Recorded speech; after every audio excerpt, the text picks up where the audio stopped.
जी, बिस्मिल्लाहिर्रहमानिर्रहीम। अस्सलाम वालेकुम। अ, आप लोगों की क्लास असूलन 2:30 पे स्टार्ट होनी चाहिए थी। आई डोंट नो ये 2:45 पे क्यों हो गई है। आप लोगों ने भी काफ़ी लेट ज्वाइन किया है।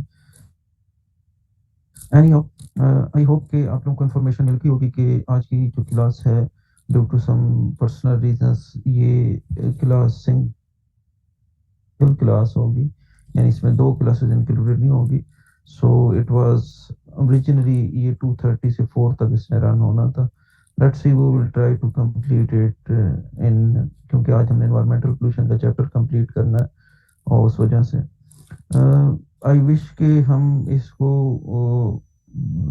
क्या कर सकते, इंटरेक्शन में स्टार्ट में रिवीजन की तरफ जा सकते, लेकिन क्योंकि आप लोग काफ़ी लेट आए हैं, आप लोगों ने क्लास ज्वाइन की है, तो हम उस तरफ नहीं जा सकते।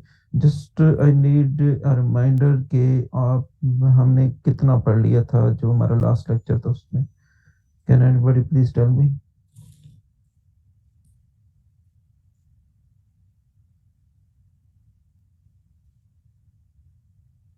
हम वेटिंग फॉर योर रिस्पॉन्स।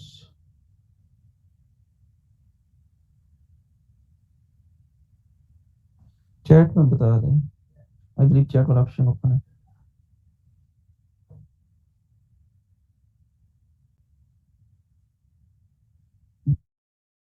जी शाबाश।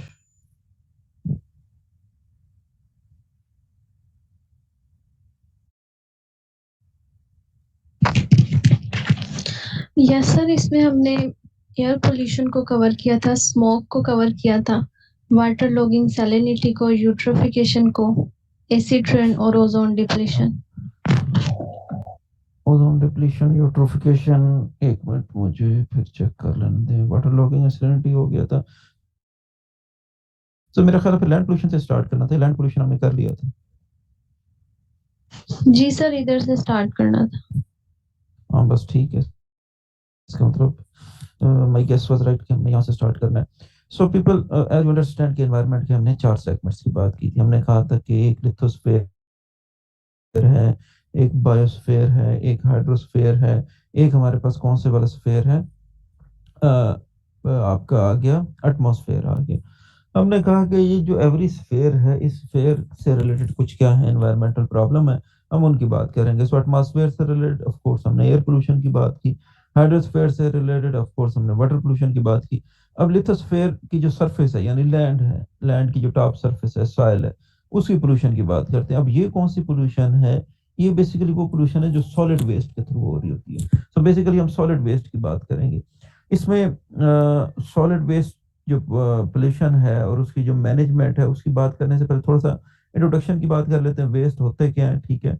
सो वेस्ट क्या होते हैं, डिफरेंट हमारे पास यहाँ डेफिनेशन गिवन है, लेकिन जनरली हमारा सेंस क्या होता है कि कोई भी चीज जिसको हमने डिस्पोज ऑफ करना है वो उसे वेस्ट कहते हैं। यहाँ पे एक डेफिनेशन भी गिवन है बेसल कन्वेंशन की, ठीक है, वेस्ट की, कि वेस्ट हमारे पास क्या होते हैं। बेसल कन्वेंशन की ये डेफिनेशन है कि ऐसे सब्सटेंसेस जिनको आपने डिस्पोज ऑफ करना हो, या आपकी टेंशन और डिस्पोज ऑफ, या लॉ आपसे रिक्वायर करता हो कि आपने क्या करना है, डिस्पोज ऑफ करना है, उन्हें हम क्या कह रहे होते हैं, वेस्ट कह रहे होते हैं। अब अगर हम टाइप्स ऑफ वेस्ट की बात करें, और इसी चीज को फिर हम सोर्सेज ऑफ लैंड पोल्यूशन भी कह रहे होंगे, तो हमारे पास types of waste different basis पे हो सकती हैं। हमारे पास बेस्ड ऑन प्रॉपर्टीज हो सकती हैं, ठीक है। हमारे पास बेस्ड ऑन अफेक्ट्स हो सकती हैं टाइप ऑफ वेस्ट। हमारे पास बेस्ड ऑन क्या हो सकते हैं, सोर्सेज हो सकते हैं types of waste. Based on properties हमारे पास कौन से टाइप्स ऑफ वेस्ट आ रहे होते हैं, दो टाइप्स ऑफ वेस्ट आ रहे होते हैं, बायोडिग्रेडेबल और नॉन बायोडिग्रेडेबल। इसमें मैं ज्यादा बात इसलिए नहीं करूंगा कि इस पे हमने एक डिस्कशन जो है, जब हम एनवायरमेंटल पोल्यूशन की बात कर रहे थे, तो उस वक्त हमने की थी। कोई मुझे ये बताना चाहेगा कि क्या की थी? यानी अब आप अगर मुझे अपने वर्ड्स में बताना चाहें कि बायोडिग्रेडेबल, नॉन बायोडिग्रेडेबल वेस्ट क्या होते हैं, तो कोई है बच्चा यहाँ जो बताना चाहिए?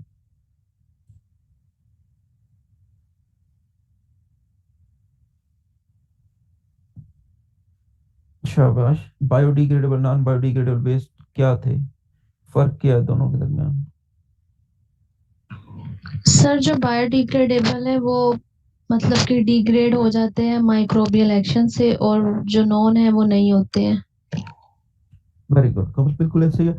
हम कहते हैं वो वेस्ट जो नेचुरली डिकम्पोज हो जाते हैं, रेडिली डिकम्पोज हो जाते हैं, और उनको डिकम्पोज कौन कर रहे होते हैं, ऑफ कोर्स माइक्रो ऑर्गेनिज्म कर रहे होते हैं, तभी वो नेचुरली हो जाते हैं। उन्हें हम बायोडिग्रेडेबल वेस्ट कहते हैं, जैसे कि फूड वेस्ट है, प्लांट वेस्ट है, एनिमल वेस्ट है, ठीक है, ये सारे बायोडिग्रेडेबल वेस्ट है। और नॉन बायोडिग्रेडेबल वेस्ट कौन से वेस्ट होते हैं? जो नेचुरली डिकम्पोज ऑफ नहीं होते, जो रेडिली डिकम्पोज ऑफ नहीं होते, जिन्हें माइक्रो ऑर्गेनिज्म क्या नहीं कर सकते, कंपोज नहीं कर सकते, जैसे कि हमारे पास प्लास्टिक्स वगैरह हैं। ये हमारे पास क्या आ रहे होते हैं? नॉन बायोडिग्रेडेबल वेस्ट आ रहे होते हैं। सो इसकी हमने ऑलरेडी बात कर ली थी। दूसरी एक चीज की हम बात कर लेते हैं कि जो टाइप्स ऑफ वेस्ट है वो बेस्ड ऑन इफेक्ट्स भी हो सकते हैं, ठीक है। अच्छा, बेस्ड ऑन इफेक्ट्स हमारे पास किस तरह के टाइप्स ऑफ वेस्ट हो सकते हैं? बेस्ड ऑन इफेक्ट्स हमारे पास हो सकते हैं कि हैजर्डस वेस्ट हो सकते हैं और नॉन हैजर्डस। अच्छा, हैजर्डस और नॉन हैजर्डस, वैसे हैजर्ड का नाम तो आपने सुना होगा। हैजर्ड का मतलब होता है कि ऐसी चीज जिसका पोटेंशियल हो कि वो आपको क्या कर सकती है, हार्म काज कर सकती है। सो हैजर्डस वेस्ट भी वो हैं कि जो क्या है, अनसेफ टू यूज है। क्या है? अनसेफ टू यूज है। चाहे आप उन्हें कमर्शियली यूज कर रहे हैं, इंडस्ट्रियली यूज कर रहे हैं, एग्रीकल्चरली यूज कर रहे हैं, वो अनसेफ टू यूज है। और जो सेफ टू यूज है वो हमारे पास क्या आ जाते हैं? नॉन हैजर्डस आ जाते हैं। सिंपल सी मिसाल है, आपके पास घरों में जितना हमारा ये जो नॉर्मली म्यूनिसिपल वेस्ट है, ये है नॉन हैजर्डस वेस्ट होता है। क्यों? क्योंकि आप समटाइम इसे हाथ से उठा के भी कूड़े करकट के टेबल में डाल रहे होते हैं, बड़े इजीली हर जगह आपके पास फैला होता है, इतनी एहतियात करने की जरूरत नहीं होती। लेकिन इसके कंपैरिजन में हम अगर देखें, न्यूक्लियर वेस्ट की बात करें, ठीक है, या इसके कंपैरिजन में, यार किसका माइक ऑन है, क्या है, नेहा का, बात कर देते हैं। सो इसके कंपैरिजन में अगर हम न्यूक्लियर वेस्ट को देखें, या इवन हम उस वेस्ट को देखें जो पेट्रोलियम इंडस्ट्री से निकल रहा है, या उस वेस्ट को देखें जो हमारे पास क्या है, मेडिकल इंडस्ट्री से निकल रहा है, ठीक है, जो हॉस्पिटल वगैरह से निकल रहा होता है, वो तमाम क्या होता है, वो सेफ टू यूज नहीं होता, ठीक है। आपको सर्टन प्रिकॉशंस ऑब्जर्व करनी पड़ती हैं उसको डिस्पोज ऑफ करने के लिए, उसको सेग्रीगेट करने के लिए, उससे डील करने के लिए। सो वो बेसिकली क्या होता है, हैजार्डस वेस्ट होता है। अब आते हैं जी based on sources. Based on sources हमारे पास डिफरेंट टाइप ऑफ वेस्ट हो सकते हैं, डिपेंडिंग अपॉन के वेस्ट कहाँ से निकल रहा है। सो अगर घरों से निकल रहा है, शहरी इलाकों का वेस्ट है, रिहायशी कॉलोनियों का वेस्ट है, उसे हम म्यूनिसिपल वेस्ट कह रहे होते हैं। सिमिलरली हमारे पास अगर हॉस्पिटल का वेस्ट है तो उसे हम बायोमेडिकल वेस्ट कह रहे हैं। इंडस्ट्रीज का वेस्ट है तो उसे इंडस्ट्रीज वेस्ट कह रहे हैं। एग्रीकल्चर का वेस्ट है तो एग्रीकल्चर वेस्ट कह रहे हैं। फिशरी का वेस्ट क्या है? ऐसी इंडस्ट्रीज जो फिश से डील कर रही होती हैं, ठीक है, जो फिश कैप्चर कर रही होती हैं, ठीक है, फिश अगर सेल कर रही होती हैं, फिशरी का वेस्ट आ गया। और radioactive waste, of course, जो थोड़ी देर पहले हमने बात की, न्यूक्लियर वेस्ट। अच्छा, इसमें एक स्पेशल कैटेगरी है वेस्ट की, जिसे हम ई वेस्ट कहते हैं। ई वेस्ट क्या होता है?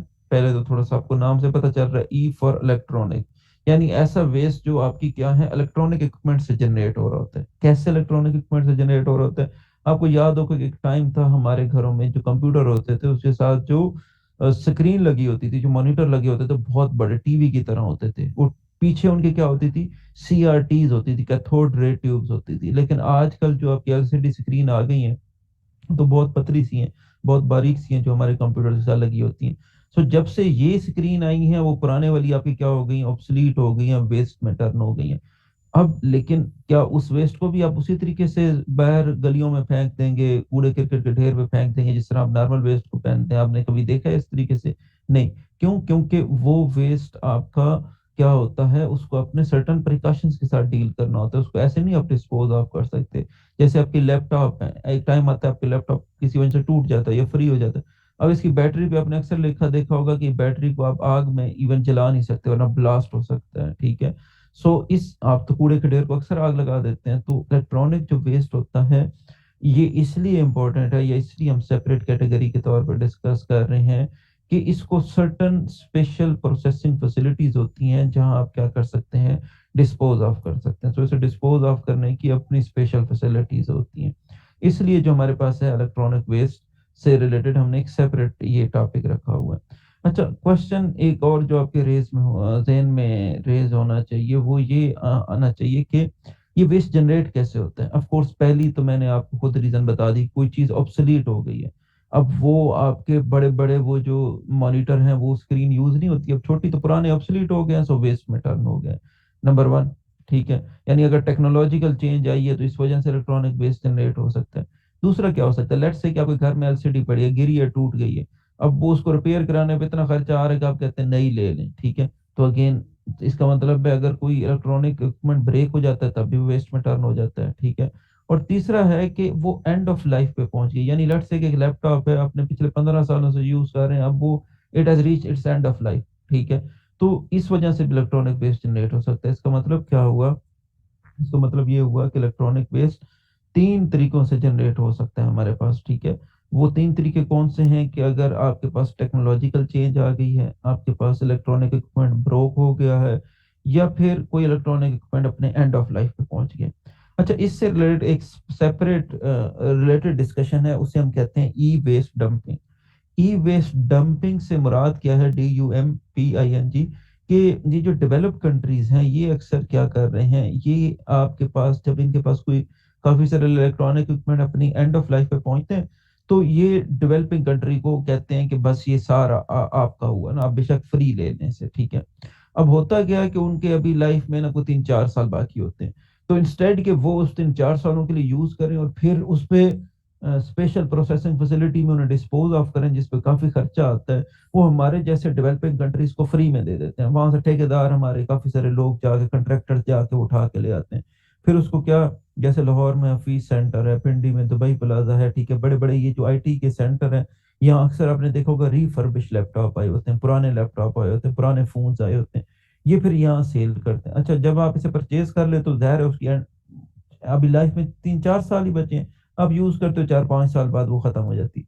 अब डिस्पोज ऑफ करने के लिए अगर आप उसे अपने कंट्री में करते हो तो आपको बड़े सारे क्या आएंगे, उस पे रिसोर्सेज आएंगे जो अब हमारे जिम्मे आ गया, क्योंकि वो वेस्ट तो हमारे मुल्क में पहुंच गया। तो इस तरीके से एक फिनोमेना की अक्सर डिस्कशन होती है कि जो डेवलप कंट्रीज हैं ये अपना इलेक्ट्रॉनिक वेस्ट डंप कर रहे हैं किसमें, डेवलपिंग कंट्रीज में। सो ये एक फिनोमेना इससे रिलेटेड है। अब कुछ इम्पैक्ट्स हैं सॉलिड वेस्ट के हेल्थ पे, कि क्या क्या इम्पैक्ट हो सकते हैं, कि अगर आपका ये सॉलिड वेस्ट आपकी सेवरेज सिस्टम में आ जाता है तो उससे स्टॉर्म वाटर रन ऑफ, यानी घर ये जो अक्सर शहरी इलाकों में ना अर्बन फ्लडिंग हो रही होती है वो हो सकती है, इससे फाउल स्मेल जनरेट हो सकती है, ये ब्रीडिंग ग्राउंड हो सकते हैं वेक्टर बोर्न डिजीजेस के। वेक्टर बोर्न डिजीज कौन सी डिजीज होती है, जैसे मलेरिया है, डेंगू है, जो एक वेक्टर यानी मॉस्किटो एक हेल्दी पर्सन से एक डिजीज पर्सन में मुंतकिल करता है।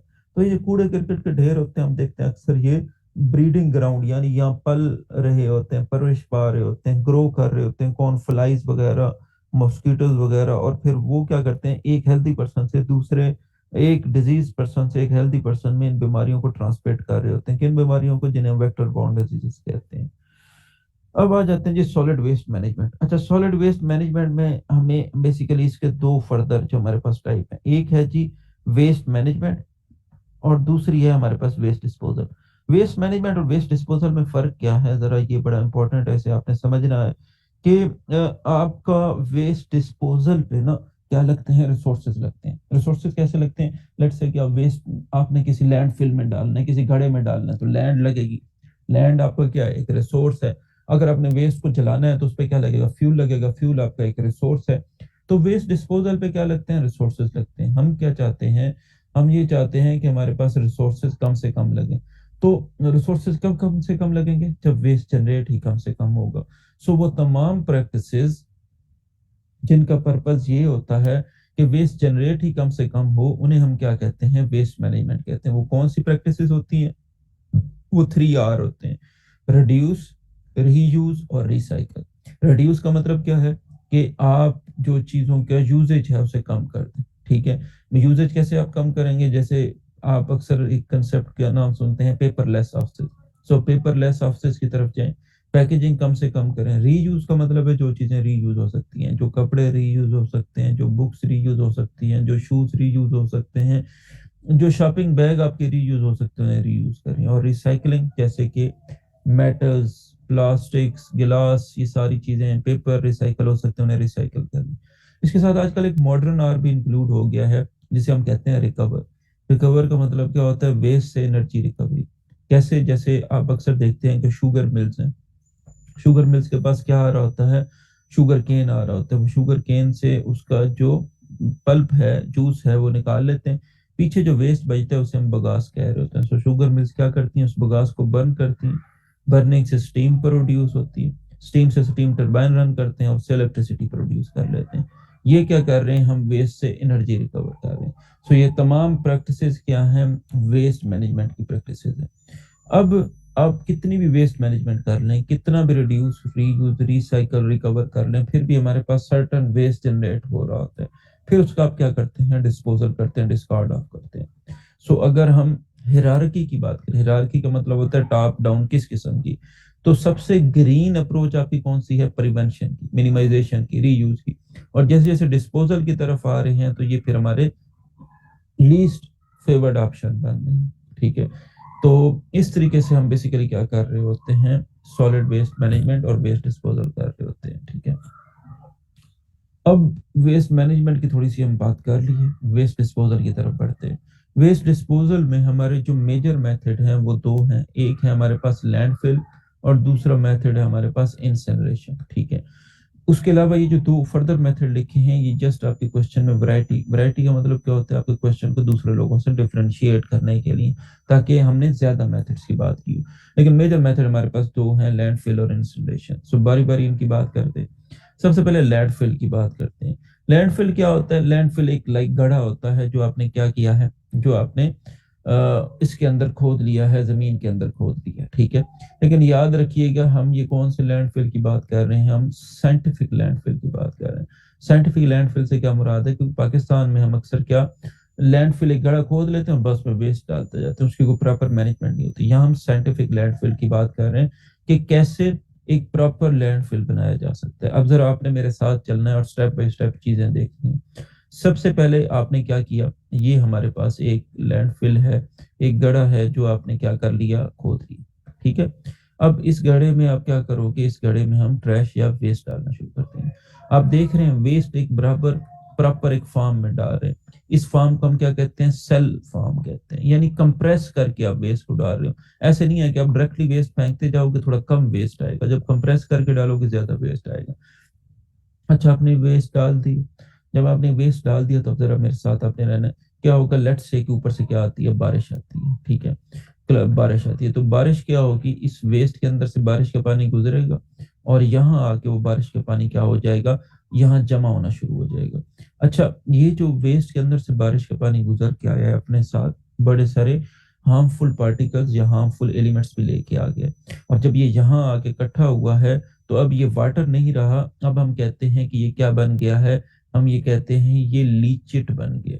क्या बन गया है, लीचिट बन गया। इस चीज को हम वाटर नहीं कहते, लीचिट। और लीचिट क्या होता है, वो लिक्विड मटेरियल जिसके अंदर बड़े सारे हार्मफुल कंपाउंड्स होते हैं, हार्मफुल मेटल्स होती हैं। अच्छा, अब आप एक चीज नोट करें कि ये जो लीचिट है, इस लीचिट को अगर आप कलेक्ट नहीं करते तो ये यहाँ से जमीन में अब्सॉर्ब होगा और जाकर किसको पोllute करेगा, ग्राउंड वाटर को पोllute कर रहा होगा। ठीक है, सो हम तो ऐसा नहीं चाहते कि ग्राउंड वाटर को पोllute करे। सो इससे बचने के लिए हम क्या करते हैं, इस पूरे लैंडफिल की लाइनिंग कर लेते हैं। आप लोगों ने अक्सर सुना होगा lining of canals. Lining of canal से मतलब क्या होता है कि कैनाल्स को नीचे से कंक्रीट का करना। सो लैंडफिल की लाइनिंग का भी मतलब क्या है, लैंडफिल लाइनिंग का मतलब है कि आपने लैंडफिल को नीचे से क्या कर दिया है, कंक्रीट का कर दिया। सो कंक्रीट से क्या होगा कि जो लीचट यहाँ जमा हो रहा है वो किस में नहीं जाएगा, वो आपका ग्राउंड वाटर में नहीं जाएगा, लेकिन इधर तो जमा होगा। इसलिए यहाँ से फिर हम इसे कलेक्ट करने के लिए क्या बनाते हैं, लीचट कलेक्शन सिस्टम बना लेते हैं। ठीक है, एक मिनट में ये चीजें डिलीट कर लूं जो हमें कंफ्यूज कर रही है।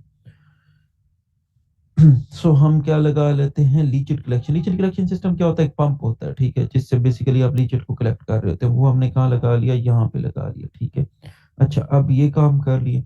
उसके बाद एक चीज आपने देखनी है, वो चीज क्या है कि जब आप इस लैंडफिल के ऊपर मिट्टी डाल के क्ले कैप लगा के इसे क्या कर देंगे, कवर कर देंगे, तो इधर एक डीकम्पोजिशन होती है और उस डीकम्पोजिशन को हम कहते हैं एनएरोबिक डीकम्पोजिशन। कौन सी डीकम्पोजिशन, एनएरोबिक डीकम्पोजिशन।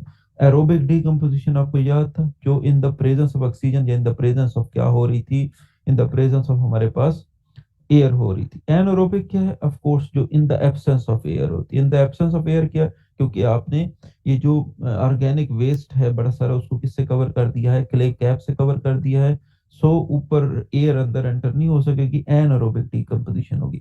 याद रखिएगा जब हमारे पास एनएरोबिक डीकम्पोजिशन होती है ऑर्गेनिक मैटर की, तो वहां क्या प्रोड्यूस होती है, मीथेन गैस। अब ये जो मीथेन गैस है, ये अगर आप कलेक्ट नहीं करेंगे तो यहाँ ब्लास्ट हो सकता है, यहाँ आग लग सकती है। सो वाई नॉट कि इसे हम कलेक्ट कर लें, और क्योंकि methane gas basically natural gas ही है, तो कलेक्ट करने के बाद आप इसे एनर्जी सोर्स के तौर पे भी यूज कर सकते हैं। अच्छा, ये सारे जब हमने काम कर लिए तो हम इस तरफ आ जाते हैं। ये क्या हमने लगाया हुआ है, आप याद करें हमने इस ग्राउंड फिल की लाइनिंग क्यों की थी? इसलिए कि आपका ये जो लीचेट है ग्राउंड वाटर में ना जा सके।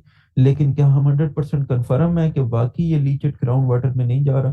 कंफर्मेशन के लिए हम क्या करते हैं, इस साइड पे एक बोर कर लेते हैं।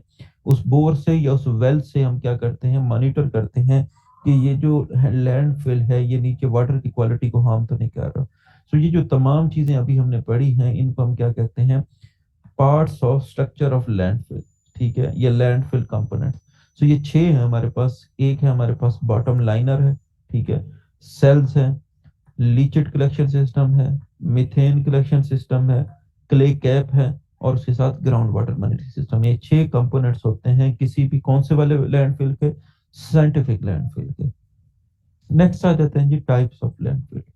टाइप्स ऑफ लैंडफिल किस बेसिस पे होती हैं? बेस्ड ऑन लैंडफिल मटेरियल होती हैं, ठीक है। सो अगर आप लैंडफिल में कौन सा वेस्ट डाल रहे हैं, हॉस्पिटल वेस्ट डाल रहे हैं, तो ऐसे वेस्ट को हम सैनिटरी लैंडफिल कहेंगे। अगर हम घरों का वेस्ट डाल रहे हैं तो ऐसे लैंडफिल को हम म्यूनिसिपल लैंडफिल कहेंगे।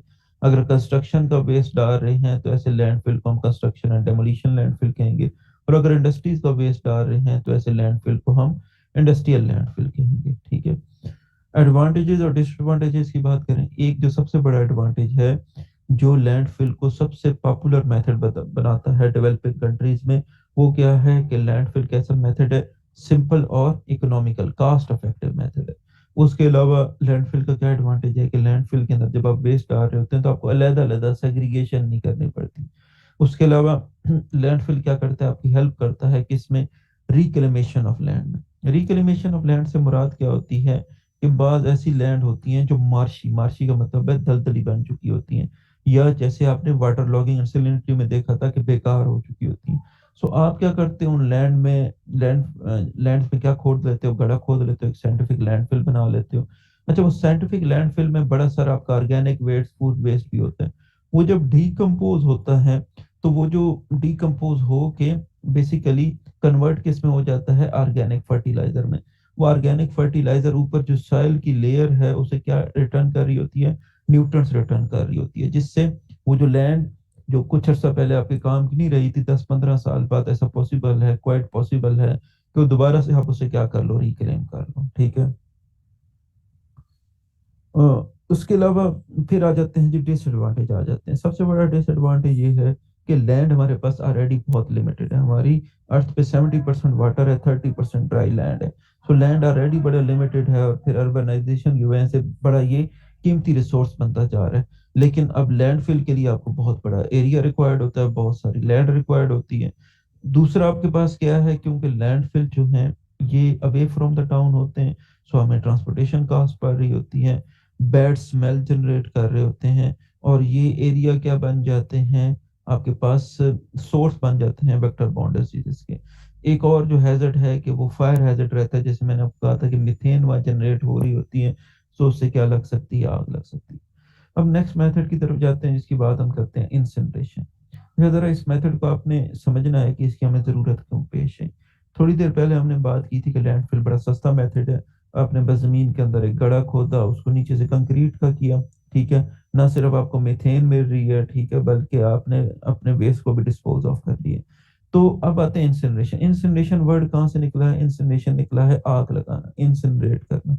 सो वेस्ट को हम आग लगा रहे हैं, लेकिन किस किस्म की आग लगा रहे हैं? वैसी आग लगा रहे हैं जैसे अक्सर हमारे पास कूड़ा करकट के ढेर पड़े होते हैं, उन्हें हम आग लगा रहे थे? नहीं, हम उस आग की बात कर रहे हैं जब हम वेस्ट को एक बाकायदा एक भट्टी में डालते हैं। उस भट्टी को हम क्या कहते हैं? उस भट्टी को हम इंसिनरेटर कहते हैं। सो उसमें हम वेस्ट को डालते हैं और बर्न करते हैं। ऑफ कोर्स जब आप भट्टी में डाल के बर्न कर रहे हैं तो आपका क्या लग रहा है? फ्यूल लग रहा है। आप कोयले से बर्न कर रहे होंगे, डीजल से बर्न कर रहे होंगे, पेट्रोल से बर्न कर रहे होंगे, फ्यूल लग रहा होगा।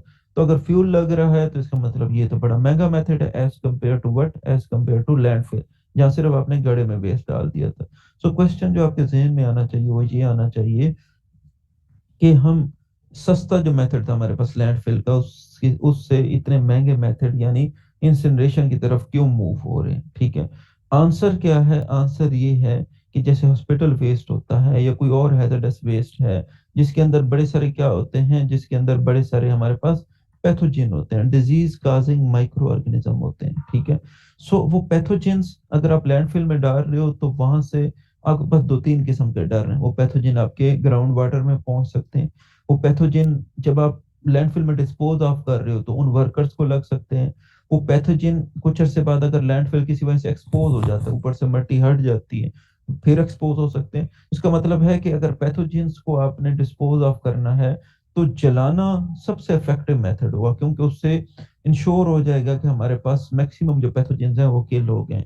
इसलिए हम इंसिनरेशन की तरफ जाते हैं, इसलिए हम जेब से ज्यादा पैसे लगाते हैं, ज्यादा रिसोर्सेज लगाते हैं, क्योंकि इंसिनरेशन कौन से वेस्ट से डील करने के लिए, हैजर्डस वेस्ट से डील करने के लिए हमारे पास ज्यादा अप्रोप्रिएट मेथड है, ठीक है। इसलिए हम ज्यादा बात किसी कर रहे होते हैं, इंसिनरेशन की बात कर रहे होते हैं। इस किस्म की इंसिनरेशन हमारे पास इंसिनरेटर होता है, ठीक है, कि हमारे पास इसमें फीड हो रहा है वेस्ट। फर्स्ट स्टेप में हमारे पास पायरोलिसिस हो रही है और सेकंड स्टेप में हमारे पास कंबस्टन हो रही है। जरा इसको समझिएगा कि इसका मतलब क्या है। देखिए, आप जब यहाँ फीड कर रहे हैं तो आप वेस्ट के बहुत बड़े बड़े पार्टिकल्स हैं। सबसे पहले आप बड़े पार्टिकल्स को छोटे पार्टिकल में ब्रेक करते हो। वो जो जिस प्रोसेस से कर रहे होते हैं उस प्रोसेस को हम क्या कहते हैं? पायरोलिसिस कहते हैं। पायरोलिसिस और कंबस्टन में फर्क क्या है? पायरोलिसिस और कंबस्टन में ये फर्क है कि दोनों में वैसे तो बर्निंग हो रही है, पायरोलिसिस में आप बर्न कर रहे हो, कंबस्टन में भी हम बर्न कर रहे हो, लेकिन डिफरेंस क्या है कि पायरोलिसिस में हम in the absence of oxygen burn करते हैं, जबकि कंबस्टन में हम इन the presence of oxygen burn करते हैं। पायरोलिसिस का पर्पस क्या होता है? वेस्ट के बड़े पार्टिकल को छोटे पार्टिकल में चेंज करना। और कंबस्टन का मतलब क्या होता है? वेस्ट को एशेज में कन्वर्ट कर देना, ठीक है। इस तरीके से अब एक और इम्पोर्टेंट चीज भी मैं आपको साथ ही दिखाता हूँ, ठीक है, कैसे आप क्या कर रहे होते हैं। अपने ये इंश्योर कर रहे होते हैं कि जहां आप वेस्ट को बर्न कर रहे हैं वहां ऐसे तो नहीं है कि आप एयर को पोल्यूट कर रहे हैं, यानी लैंड पोल्यूशन को आप खत्म कर रहे हैं, एयर पोल्यूशन क्रिएट कर रहे हैं, क्योंकि जाहिर है बर्न करेंगे तो धुआं निकलेगा। आप बड़े सारे क्या लगाते हो? पोल्यूशन कंट्रोल सिस्टम लगाते हो किसी भी इंसिनरेटर के अंदर, ठीक है। पोल्यूशन कंट्रोल सिस्टम लगा रहे होते हो।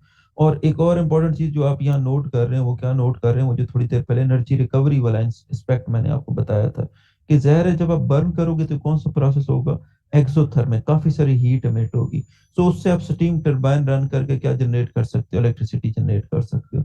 कितनी जनरेट कर सकते हैं? इतनी जनरेट कर सकते हैं कि अगर हमारे पास एक ऐसा इंसिनरेटर है जो जिसकी कैपेसिटी क्या है वेस्ट को बर्न करने की? 3000 टन पर डे।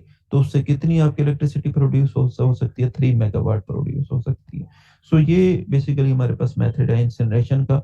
एडवांटेजेस आपको नजर आ रहे हैं, ठीक है, कि वेस्ट का वॉल्यूम बड़ा रिड्यूस हो गया है। इवन जब बर्न करने के बाद आपके पास एक पेबल क्या, छोटे छोटे पत्थर जैसे होते हैं, उस तरह के मटेरियल बचते हैं क्लिंकर, उसको भी आप सेल कर सकते हो सीमेंट इंडस्ट्री को।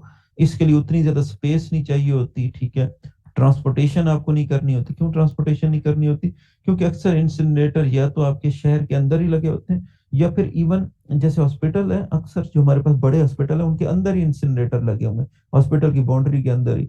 हमें ट्रांसपोर्टेशन की कॉस्ट नहीं पड़ रही होती। और उसके बाद क्या है? एनर्जी रिकवरी का एस्पेक्ट भी हमारे पास आ जाता है। अगर हम डिसएडवांटेजेस की बात करें तो ऑफ कोर्स ये महंगा मेथड है, आपको स्किल्ड पर्सनल चाहिए, और एयर पोल्यूशन कितना भी आप अच्छा पीसीएस लगा लें स्टिल कुछ ना कुछ ये पीसीएस से क्या बना है? Pollution control system. जितना भी अच्छा हम पीसीएस लगा लें इसके बावजूद ये क्या कर रहा होगा? कुछ ना कुछ एयर पोल्यूशन काज कर रहा होगा। ये हमारे पास मेजर मेथड थे, ठीक है। उसके बाद अब हम जितने भी मेथड्स को डिस्कस करने जा रहे हैं वो जस्ट सपोर्टिंग मेथड है आपके क्वेश्चन में वैरायटी पैदा करने के लिए, ठीक है। Other methods of thermal treatment की तरफ आते हैं, सॉरी इसकी तरफ अदर मेथड्स की तरफ आते हैं। तो अदर मेथड में थर्मल ट्रीटमेंट के भी कुछ और मेथड है। एक वही है जो थोड़ी देर पहले हम देख चुके हैं। देखें, पायरोलिसिस को आप कंबस्टन इंसिनरेशन के अंदर भी यूज कर सकते हो और सेपरेट मेथड के तौर पे भी यूज कर सकते हो। सेपरेट मेथड के तौर पे जब इसे यूज किया जाता है तो इससे आपको क्या मिलता है? इससे चारकोल और टार, ये टार क्या होती है? सड़कों पे अक्सर तारकोल बिछाए जा रहे होते हैं, उसको हम तार कह रहे हैं, ठीक है। और चारकोल क्या है? कोयला है बेसिकली, जो आप बर्निंग के प्रोसेस से क्या कर रहे हो? ऑब्टेन कर रहे हो। चारकोल और कोल में फर्क क्या है? कोल क्या है? जो आपका फॉसिल फ्यूल है, और चारकोल क्या है? जो आपने खुद बनाया। उसके अलावा भी एक और मेथड है जिससे हम वेस्ट को हीट से ट्रीट करके क्या कर सकते हैं? उसका वॉल्यूम रिड्यूस कर सकते हैं, डिस्पोज ऑफ कर सकते हैं। इसको हम क्या कहते हैं? Plasma gasification. प्लाज्मा क्या होती है? एक हाईली चार्ज और हाईली आयोनाइज्ड गैस होती है, ठीक है, जिससे जो जब वेस्ट आप वेस्ट के अंदर वेस्ट के ऊपर डालते हो तो वेस्ट बर्न आउट हो जाता है, और बर्न आउट होके आपको एक बाई प्रोडक्ट मिलता है syngas. Syngas word कहाँ से निकला है? सिंथेसिस गैस से। ये क्या होती है? ये भी आप एज ए एनर्जी सोर्स के तौर पर यूज कर सकते हैं। जैसे मीथेन को हम यूज कर सकते थे, वैसे हम साइन गैस को भी यूज कर सकते हैं। सो प्लाज्मा गैसिफिकेशन से फायदा क्या हुआ कि वेस्ट भी डिस्पोज ऑफ हो गया और बाई प्रोडक्ट में आपने एनर्जी रिकवरी कर ली थ्रू साइन गैस। अब एक और मेथड की तरफ आते हैं, कंपोस्टिंग। अच्छा, कंपोस्टिंग मेथड क्या है? कंपोस्टिंग मेथड बिल्कुल वैसा ही मेथड है जैसे मैंने आपको मिसाल दी थी कि ओपन फील्ड में अगर एनिमल वेस्ट पड़ा है, कोई बायोडिग्रेडेबल वेस्ट पड़ा है, तो वो डिस्पोज ऑफ हो जाएगा। यहाँ भी हम बायोडिग्रेडेबल वेस्ट को डिस्पोज ऑफ करवाते हैं, लेकिन कैसे करवाते हैं? हम under controlled conditions of temperature and pressure करवाते हैं। ऐसा क्यों करते हैं? ऐसा इसलिए करते हैं कि जब हम ये जो डीकम्पोजिशन है ऑर्गेनिक वेस्ट की एक चेम्बर में डाल के, जिसे हम कंपोस्टिंग चेम्बर कह रहे हैं, उसके अंदर डाल के अगर हम ये डीकम्पोजिशन करवाते हैं तो रिटर्न में हमें क्या मिलता है? रिटर्न में हमें एक ऑर्गेनिक फर्टिलाइजर मिलती है जिसे हम कंपोस्ट कह रहे हैं। बेसिकली ये नेचुरल फर्टिलाइजर होती है। सो आप स्टेप देख रहे हैं, हमने एक ऑर्गेनिक वेस्ट लिया जैसे कि फूड वेस्ट है, उसको किसके साथ मिक्स कर दिया? माइक्रो ऑर्गेनिज्म के साथ मिक्स कर दिया। किस में डाल दिया? ये कंपोस्टिंग चेम्बर में बंद कर दिया। इस चैम्बर को हमने क्या सप्लाई किया? ऑक्सीजन, ताकि माइक्रो ऑर्गेनिज्म इसे डिस्पोज ऑफ कर सकें। ऑक्सीजन सप्लाई करने से ये डिकम्पोज इसे करना शुरू किया, और रिटर्न में हमें क्या मिल रहा है? कंपोस्ट मिल रहा है। ये चीजें हैं बाई प्रोडक्ट के तौर पे मिट हो रही हैं। तो रिटर्न में हमें क्या मिल रहा है? कंपोस्ट मिल रहा है, जो ऑर्गेनिक फर्टिलाइजर के तौर पे भी यूज हो सकता है। नेक्स्ट है नेचुरल मेथड्स। इनकी ज्यादा डिटेल में हम नहीं जाएंगे, बस थोड़ी सी डिटेल की हम बात करेंगे, क्योंकि ये जैसा कि मैंने कहा कि मेन मेथड हमारे लैंडफिल और इंसिनरेशन थे। सो पहले एक वर्ड की बात करते हैं, रीमेडिएशन। ठीक है, रीमेडिएशन का मतलब क्या होता है? इलाज करना। ठीक है, सो अगर हम इन्वायरमेंट का इलाज कर रहे हैं, यानी इन्वायरमेंटल प्रॉब्लम सॉल्व कर रहे हैं यूजिंग माइक्रो ऑर्गेनिज्म, तो इस प्रोसेस को हम कहते हैं बायो रीमेडिएशन। और अगर हम इन्वायरमेंटल प्रॉब्लम सॉल्व कर रहे हैं यूजिंग प्लांट्स, तो इस प्रोसेस को हम क्या कहते हैं? फाइटोरिमेडिएशन कहते हैं।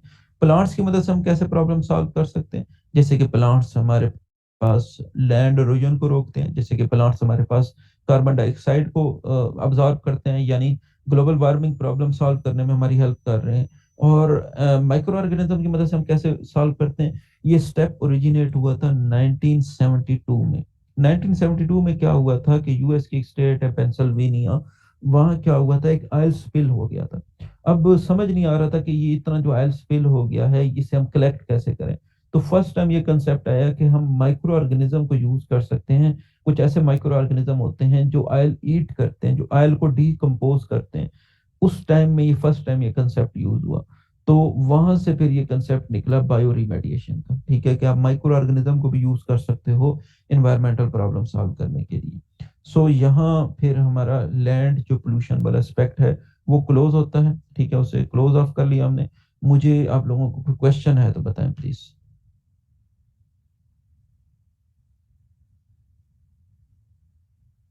कोई भी रिलेटेड आपका सवाल हो तो प्लीज पूछें।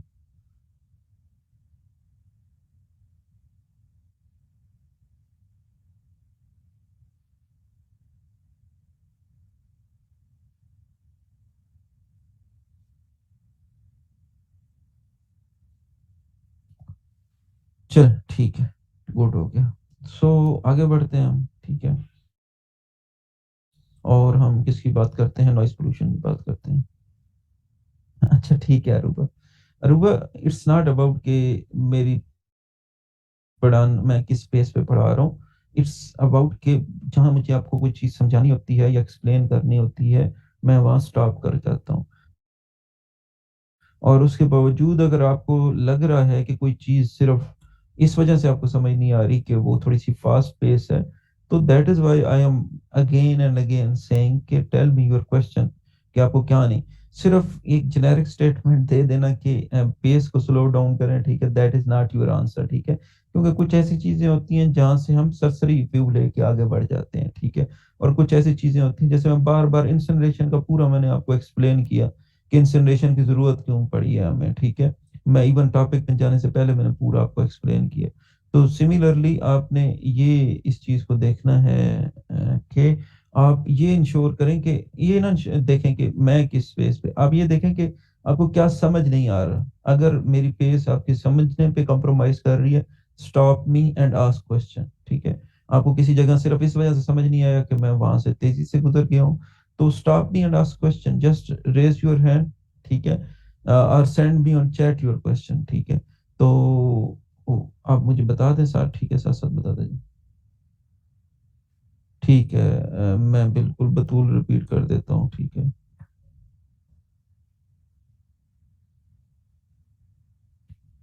अच्छा, हम साथ साथ लिखें। अरूबा, आपको लिखने की तो बिल्कुल ज़रूरत नहीं है, साथ साथ, ठीक है? पहले तो बात, आप लोगों के पास रिकॉर्डिंग भी आ जानी चाहिए, ठीक है? या रिकॉर्डिंग, आई डोंट नो आप लोगों के पास आती है नहीं आती, लेकिन दूसरी बात ये है कि आपको, मैंने तो हैंडआउट्स भिजवाए हैं, ठीक है? इस टॉपिक के मैंने आप लोगों को हैंडआउट्स भिजवाए हैं। वो हैंडआउट्स आप लोगों तक पहुंच जाने चाहिए, या आप तक पहुंच गए होंगे। तो उस हैंडआउट्स में ये सारी डिटेल है, सो आपको साथ साथ बिल्कुल लिखने की जरूरत नहीं है, और कभी भी मैं नहीं चाहूंगा कि आप साथ साथ लिखें, तो अगर आप साथ साथ लिखेंगे तो फिर आपको समझ क्या आएगा? फिर तो आप सिर्फ लिख रहे हैं लेक्चर को ना, ठीक है? आपको समझ तो कोई नहीं आ रहा।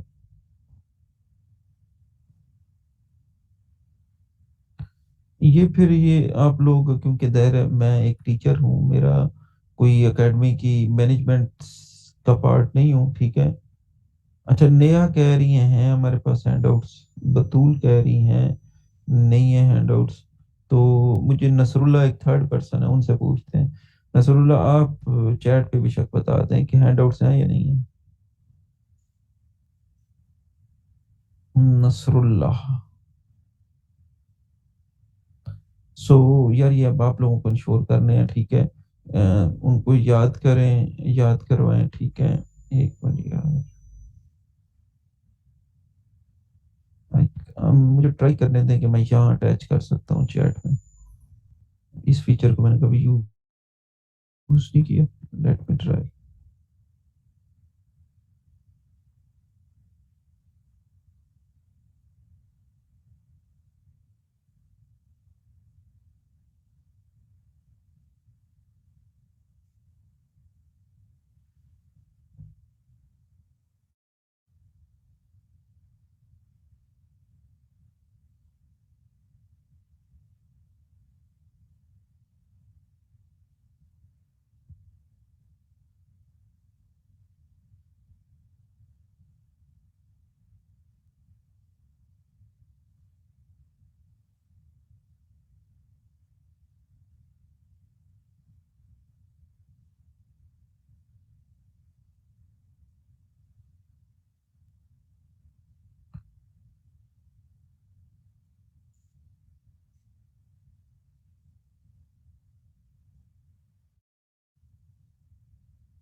बतू चेक करें, मैंने डायरेक्टली आपको भेजे हैं, आप इनको डाउनलोड करके ना फिर अपने ग्रुप में शेयर कर लें। एक तो मुझे कंफर्म कर देंगे आपके पास आ गए हैं?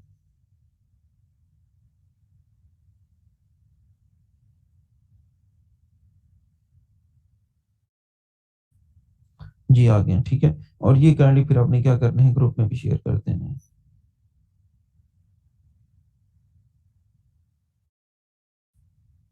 आप लोग उस पे, आप लोगों को डेट भी नजर आ रही होगी, मैंने ये 22 सितंबर को प्रिंट किए थे, सो एक हफ्ता हो गया, तो ठीक है। चलें, आपका ये प्रॉब्लम तो सॉल्व हो गया। सोनिया, सॉरी अरूबा, अब आपको साथ साथ लिखने की जरूरत नहीं है, ठीक है? अच्छा, दूसरा, मुझे बतूल कह रही थी कि रिमेडिएशन वाला रिपीट कर दें। पहले तो ये समझें कि ये मेथड क्या है। ये हम जो है सॉलिड वेस्ट के डिस्पोजल के मेथड है, ठीक है? अब सॉलिड वेस्ट डिस्पोजल के मैंने आपको कौन से मेथड बताए हैं? बायो रिमेडिएशन और फाइटो रिमेडिएशन, ठीक है?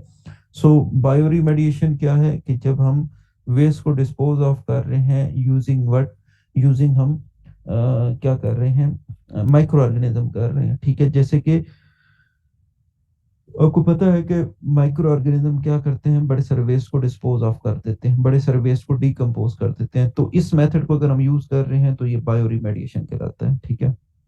फाइटो रिमेडिएशन क्या है? फाइटो रिमेडिएशन है solving environmental problem using plants, ठीक है? सो सॉलिड वेस्ट भी हमारे पास एक बहुत बड़ा प्रॉब्लम है, ठीक है?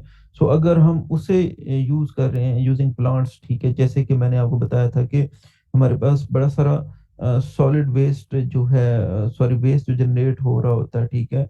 जैसे डस्ट पार्टिकल से है, ठीक है, या फिर हमारे पास वेस्ट जो जनरेट हो रहा है उस वजह से क्या कहते हैं काफी सारी डिफॉरेस्टेशन से। सो अगर हम फॉरेस्ट एफॉरेस्टेशन करते हैं या रिफॉरेस्टेशन करते हैं, ठीक है, तो उससे वो हमारे पास क्या हो सकता है, वेस्ट कम हो सकता है, ठीक है।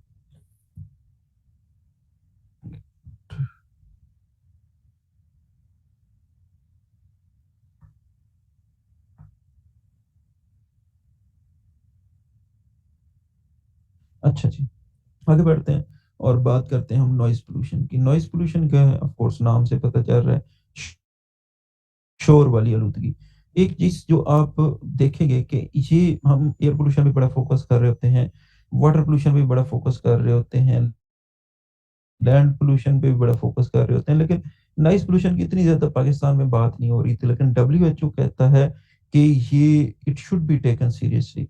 और जब अभी मैं आपको इसके इफेक्ट्स बताऊंगा तो आप लोगों को भी अंदाजा होगा कि नॉइस पोल्यूशन के कितने ज्यादा हार्मफुल हमारे पास क्या है इम्पैक्ट्स हैं। सो स्टार्ट करते हैं थोड़ा सा इंट्रोडक्शन से कि नॉइस क्या होती है। नॉइस क्या होती है, कोई भी ऐसी आवाज जो आप पे गरां गुजरे, ठीक है, ना सिर्फ आप पे गरां गुजरे बल्कि तमाम लिविंग बीइंग्स के लिए वो क्या हो, हार्मफुल हो, अनवांटेड हो, अनप्लेजेंट हो, डिसएग्रीएबल हो, उसे हम क्या कह रहे होते हैं, नॉइस कह रहे होते हैं। नॉइस को मेजर किस में करते हैं, नॉइस को जिस यूनिट में मेजर करते हैं उस यूनिट को हम कहते हैं डेसिबल, ठीक है, डीबी। सो नॉइस मेजरमेंट का यूनिट क्या है हमारे पास, डेसिबल है, डीबी है। अगर इस डीबी के लिहाज से हम देखें तो हमारे पास ये जो विस्पर आप लोग आपस में करते हैं वो हम कितने डीबी पे कर रहे होते हैं, 20 डीबी पे कर रहे होते हैं।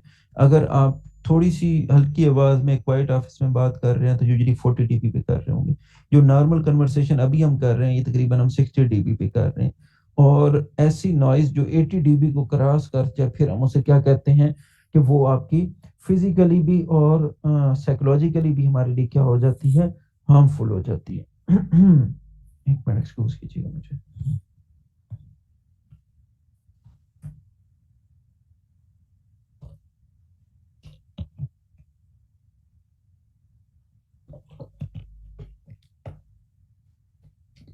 सो 80 डीबी से ऊपर जितनी भी हमारे पास साउंड्स प्रोड्यूस हो रही होती हैं उन साउंड्स को हम क्या कह रहे होते हैं, उनको हम कैटेगराइज कर सकते हैं ऐसे नॉइज। सो हमारे पास दो तरह की नॉइज की डिस्क्रिप्शन आ गई। एक आपकी क्वालिटेटिव डिस्क्रिप्शन आ गई कि आप कहते हैं कोई भी ऐसी साउंड जो डिसएग्रीएबल है, अनवांटेड है, अनप्लीजेंट है, वो क्या होगी, नॉइज होगी।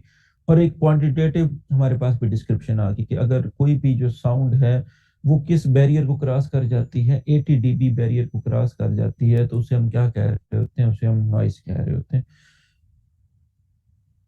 अच्छा, इसमें एक छोटी सी करेक्शन भी अपने जहन में रखिएगा कि समटाइम वन पेपर जो एमसीक्यूज आते हैं उसमें भी ये क्वेश्चन पूछ लिया जाता है कि कितने डीबी से ऊपर हम साउंड को नॉइज कहते हैं। अच्छा, वहां ना अक्सर क्योंकि ये जो वन पेपर वाले हैं वो 100 डीबी को कंसिडर करते हैं, 100 डीबी से ऊपर। लेकिन जो टेक्निकली राइट आंसर है वो 80 डीबी है, ठीक है। सो अगर कोई आप वन पेपर देने जा रहे हो एफपीएससी का, पीपीएससी का, केपीपीएससी का, ठीक है, तो वहां अगर आपने आंसर देना है तो वहां आपका राइट आंसर होगा 100 डीबी। सो 100 डीबी से ऊपर हम उसे क्या कह रहे थे, नाइस। लेकिन टेक्निकली क्योंकि हम एनवायरमेंटल साइंस में हमने टेक्निकली उसकी सही डिस्क्रिप्शन पढ़नी है, तो टेक्निकली जो सही डिस्क्रिप्शन है वो क्या है, 80 डीबी। खुद भी आप देखें कि 80 डीबी में खुद ब खुद क्या इंक्लूड हो जाएगा, 100 डीबी भी इंक्लूड हो जाएगा। अच्छा, नेक्स्ट पढ़ते हैं जी, types of noise. Types of noise किस बेस पे है, कहाँ से प्रोड्यूस हो रही है। सो अगर इंडस्ट्री से प्रोड्यूस हो रही है, इंडस्ट्रीज में क्या मशीन्स को ऑपरेट कर रहे हैं, ड्रिल्स को ऑपरेट कर रहे हैं, तो इंडस्ट्रियल नॉइस है। अगर ट्रांसपोर्टेशन सेक्टर से ओरिजिनेट हो रही है जैसे कि बसेस हैं, कार्स हैं, ट्रेन्स हैं, एरोप्लेन्स हैं, तो इसको हम ट्रांसपोर्ट नॉइस कहते हैं। और अगर आपकी नेबरहुड में इंक्रीज हो, नेबरहुड में क्या है, अगर लोग ऊंची आवाज में, अभी थोड़ी देर पहले आप लोगों को भी मेरे बैकग्राउंड में बच्चों की बहुत ऊंची ऊंची आवाजें आ रही होंगी, या करीब करीब बच्चे बहुत ऊंची आवाज में खेल रहे होते हैं, या फिर बहुत लाउड आवाज में म्यूजिक वगैरह प्ले हो रहा है, तो वो हमारे पास क्या आ जाता है, नेबरहुड नॉइज आ जाती है, ठीक है। तो ये तमाम जो नॉइज हैं वो किस बेसिस पे, सोर्सेस की बेसिस पे। अब आ जाते हैं जी इफेक्ट्स ऑफ नॉइज पोल्यूशन। अब यहाँ ये बड़े इंपॉर्टेंट है, ठीक है। यहाँ बेशक अरूबा और आप लोग लिखना भी चाहें तो आपको मैं एक थोड़ी सी कैटेगराइजेशन बताना चाहता हूँ, ठीक है, उसकी तरफ जाते हैं। सो इफेक्ट्स ऑफ जो नॉइज पोल्यूशन है वो दो तरह के हो सकते हैं। पहला जो हमारे पास इफेक्ट है दो तरह के इफेक्ट हो सकते हैं नॉइस पोल्यूशन के, एक है ऑडिटरी इफेक्ट और एक है नॉन ऑडिटरी इफेक्ट। ऑडिटरी का मतलब क्या है, वो जो आपके सुनने से रिलेटेड है, ठीक है, यानी आपके कान को अफेक्ट कर रहे हैं, आपके ईयर ड्रम को अफेक्ट कर रहे हैं, आपकी सुनने की एबिलिटी को अफेक्ट कर रहे हैं, उन्हें हम कहते हैं ऑडिटरी इफेक्ट्स, ठीक है। और नॉन ऑडिटरी, जिनका आपका सुनने से कोई ताल्लुक नहीं है लेकिन स्टिल वो आपको नॉइस की वजह से क्या कर रहे हैं, अफेक्ट कर रहे हैं। सो ऑडिटरी इफेक्ट्स की बात करते हैं। ऑडिटरी इफेक्ट्स हमारे पास दो तरह के होते हैं, एक होते हैं जी क्रोनिक इफेक्ट्स और एक होते हैं हमारे पास जो नॉर्मल लाइट इफेक्ट्स आ रहे होते हैं, ठीक है। सो हमारे पास excuse me,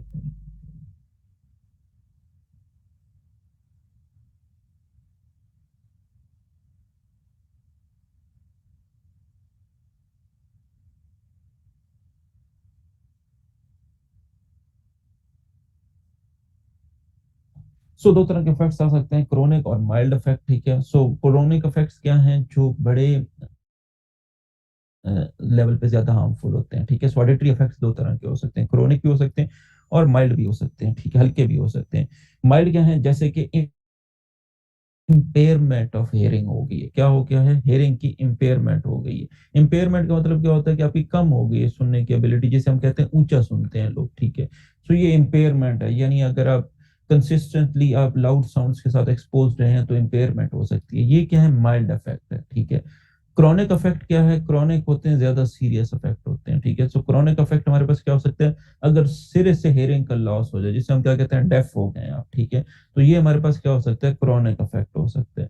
अच्छा, अब ये तो हम खुद भी थोड़ा सा गैस कर सकते थे कि ऑफ कोर्स नॉइस से रिलेटेड क्या होंगे, ऑडिटरी इफेक्ट्स होंगे।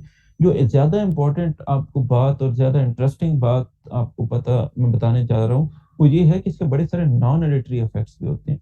अब नॉन ऑडिटरी इफेक्ट्स भी दो तरह के होते हैं, एक माइल्ड और एक क्रोनिक। माइल्ड क्या है, जैसे कि अगर आप हाई साउंड से एक्सपोज रहते हैं तो आपका क्या हो सकता है, डिप्रेशन हो सकती है, साइकोलॉजिकल प्रॉब्लम हो सकते हैं। उसके अलावा जब भी आपके कान हाई साउंड को सुनते हैं तो आपकी बॉडी से एड्रेनलिन रिलीज होती है। अगर ये कंटिन्यूसली एड्रेनलिन रिलीज हो तो आपका ब्लड प्रेशर बहुत हाई रहने लग जाता है। सो ये भी एक आपका माइल्ड इफेक्ट आ गया। और क्रोनिक इफेक्ट क्या है, क्रोनिक इफेक्ट इतने सख्त हो सकते हैं, जैसे कि सिर्फ हार्ट अटैक हो सकता है नॉइस की वजह से, न्यूरोलॉजिकल प्रॉब्लम हो सकते हैं, बर्थ डिफेक्ट, और इवन क्या हो सकती है, अबॉर्शन हो सकती है, ठीक है। अगर कोई वुमेन एक्सपेक्ट कर रही है चाइल्ड तो उनकी क्या हो सकती है, चाइल्ड लॉस हो सकता है सिर्फ हाई साउंड्स की वजह से। सो इतने ज्यादा हमारे पास क्या हो सकते हैं, नॉन जो है ऑडिटरी इफेक्ट्स भी हमारे पास नॉइस पोल्यूशन के हो सकते हैं। अब आते हैं हम सोल्यूशन की तरफ। अच्छा, अब सोल्यूशन आपके पास दो तरह के होंगे, कंट्रोल मेजर्स होंगी और प्रिवेंशन मेजर होंगी। दोनों में फर्क क्या है, प्रिवेंशन मेजर्स और कंट्रोल मेजर्स, आप में से कोई बताना चाहे, आप लोगों से इनपुट लेते हैं, क्या फर्क होगा दोनों में। शाबाश।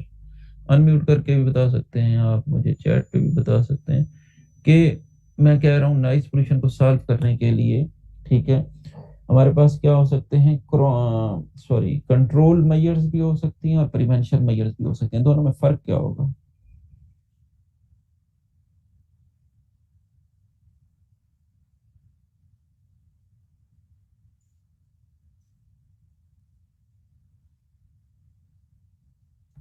क्या हो गया है, कुछ तो अंदाजा होगा आप लोगों को, शाबाश बताओ। या सो गए हो सारे। मौसम आज बहुत ठंडा है हर जगह, पता नहीं आप लोगों की तरफ क्या लो, संभाग में तो बहुत एक किस्म की ठंड आ ही गई है।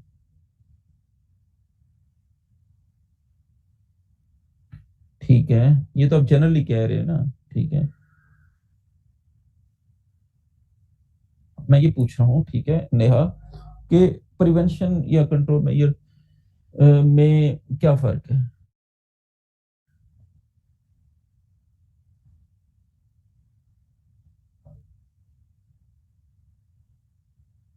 सेम। नसरुल्ला नसरुल्ला ने कहा यार ये भी सही है, ठीक है। क्यों यार नसरुल्ला, क्यों सेम नजरुल्ला ऑडियो पे आओ और मुझे समझाओ कि ये सेम क्यों है। माइक ऑफ करें अपना, मुझे बताएं भाई सेम कैसे है?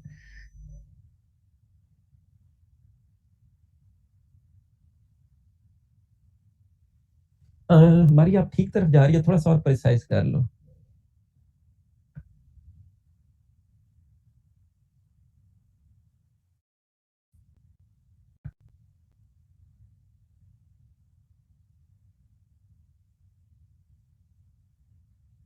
थोड़ा सा और प्रिसाइज कर लें हमारी आप।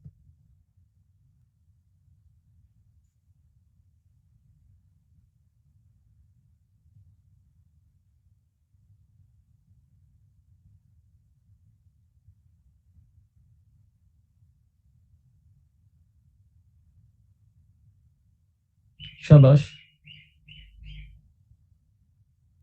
Protection from original source detonation. अच्छा यार मैं बता देता हूँ इतना यार, आप अच्छे बच्चे हो, पता नहीं आज क्या हो गया आप लोगों को, ठंड की तरह आपके दिमाग भी थोड़ा ठंडा ही हो गया, ठीक है। तो यार मैं आप ना मैंने आपको मिटिगेटिव और अडॉप्टेटिव मेजर्स बताए थे। देखें, अगर आप किसी चीज को प्रोड्यूस होने से रोक रहे हो ना, वो होती है प्रिवेंशन मेजर। सो अगर वो तमाम मेजर्स जिसमें आप क्या कर रहे हो, जिसमें आप ये चाहते हो कि साउंड या नॉइज प्रोड्यूस ही ना हो, ठीक है, तो वो प्रिवेंशन मेजर होती हैं। जैसे आप कहते हो कि हॉस्पिटल के करीब आपने हॉकिंग नहीं करनी, हॉर्न नहीं बजाना, तो ये प्रिवेंशन मेजर्स हैं। और कंट्रोल मेजर वो होती है कि जहां आपको पता है कि नॉइज प्रोड्यूस होगी, लेकिन आपने फिर उससे ह्यूमंस को प्रोटेक्ट करना है, अदर लिविंग ऑर्गेनिजम्स को प्रोटेक्ट करना है, वो हमारे पास क्या होंगी, कंट्रोल मेजर्स होंगी। सो इतना तो नहीं था, थोड़ा सा सोचना था आप लोगों ने और आपके जहन में आ जाना था, ठीक है। कंट्रोल मेजर्स की तरफ जाते हैं, ठीक है। सो कंट्रोल मेजर्स हमारे पास तीन तरह की हो सकती हैं, बड़ी इंटरेस्टिंग है, ठीक है। एक होती है सोर्स कंट्रोल, एक होती है ट्रांसमिशन पाथ कंट्रोल, और एक होती है रिसेप्टर कंट्रोल। जरा इसको समझिएगा। देखें, एक मशीन लगी हुई है किसी फैक्ट्री के अंदर, तो मशीन क्या है, सोर्स है आपका नॉइस का। तो आप अगर किसी को उस मशीन वाली नॉइस से, जो बाहर रहने वाली आबादी है, उसे प्रोटेक्ट करना चाह रहे हो, तो सबसे पहले आप मशीन मशीन को कंट्रोल करो। कैसे कंट्रोल करोगे, लेट से कि मशीन की अच्छी ऑयलिंग नहीं हुई, मशीन को ऑयल आप दे सकते हो, ठीक है। उसके अलावा क्या कर सकते हो कि आप मशीन की टाइमिंग ऐसी रख सकते हो कि वो टाइमिंग में लोग मतलब मोस्टली ऑफिस को निकले हुए हों, ठीक है, ताकि दिन को ऑपरेट हो रही हो, ऐसे ना हो कि रात की खामोशी में ऑपरेट हो रही हो और लोग ज्यादा डिस्टर्ब हो रहे हो। सो आपकी टाइमिंग, तो ये आप क्या कर रहे हो, सोर्स कंट्रोल कर रहे हो, अभी इस मशीन पे रहना है।